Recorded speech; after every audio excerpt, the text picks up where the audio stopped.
Hi, Maiso 5 here and welcome to my different social media account. In today's video, we will be working on oil change of Change-Xrm 125. And of course, before we start, we need to prepare the following tools. The plies, and then the number 17 wrench. And of course, we need to have the engine oil, but I will show it up to you later, the oil.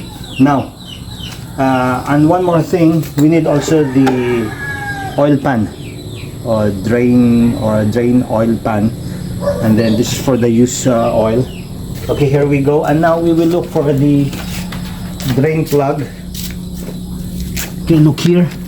So here is the drain plug, and then we're going to use this wrench, which is number 17. And then now, as we place the drain,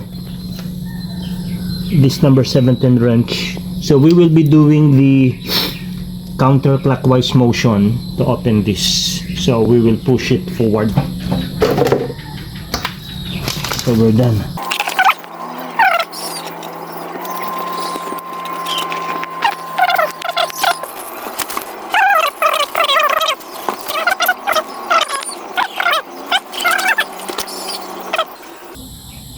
One 18428 post. And for the finale of this oil change, we will reinstall this drain plug. So back to basic again from the top. Look here again. So from here, we will wipe it first.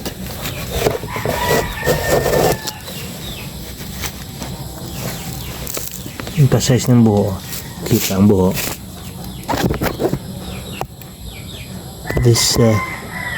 This hole we will reinstall, so we have to situate that this one should be attached, number 17 supporting. Okay, here we go.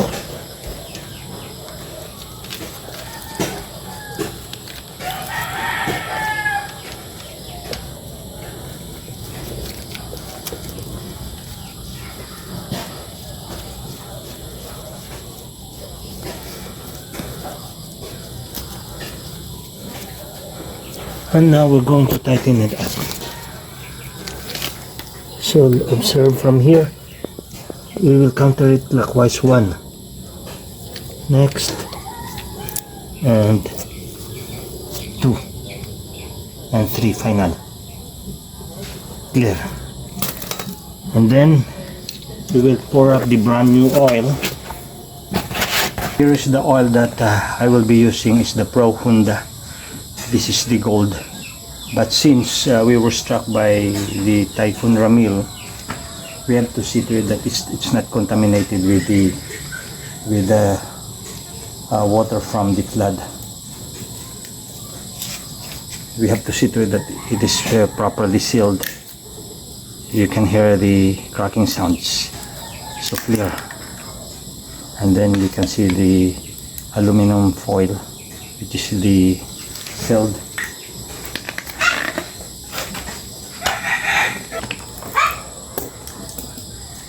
Wait.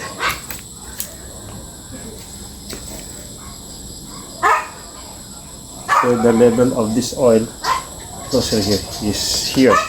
Here's the level of this oil.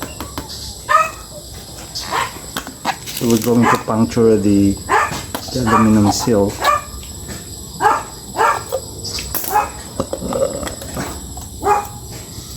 Alright, now before we forget, we situate this O-ring. Here's the O-ring. We're going to reinstall it to the dipstick look, and then we're going to reinstall it later. But now we're going to pour the oil. If the oil is brand new, it should be golden yellow.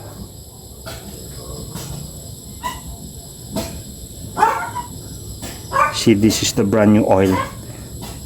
So we will video this from start to finish. My hands is not shaking. Then one more thing, this oil is 0.8. It's not 1 liter.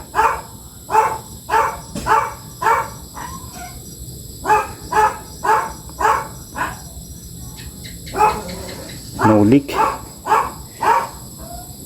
It's just sufficient oil. That's why we purchased the 0.8 Honda Gold. I will show up again the label of this. Observe. 0.8. Look here. And then it was purchased October 22, 2025. Now we're going to reinstall the dipstick. I emphasize now the O-ring, which is here. Look, here's the O-ring.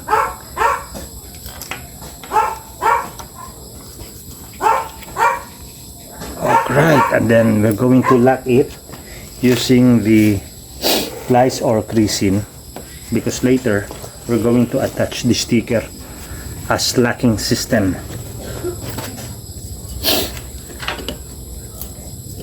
One more.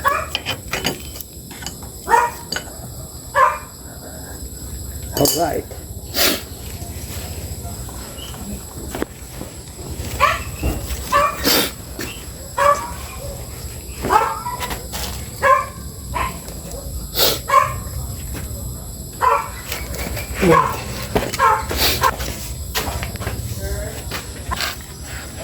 Okay. Here's the trick here. Here's the locking system of our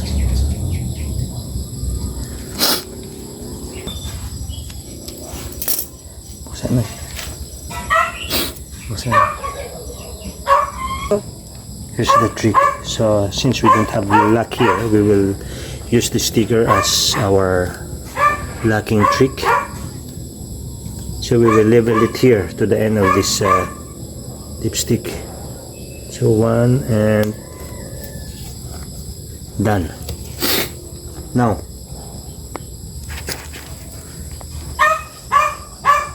and if you like this video, please give us a hard thumbs up and follow my different social media account so that you will be updated of my upcoming videos. Once again, this is Max Susinko, and God bless everyone.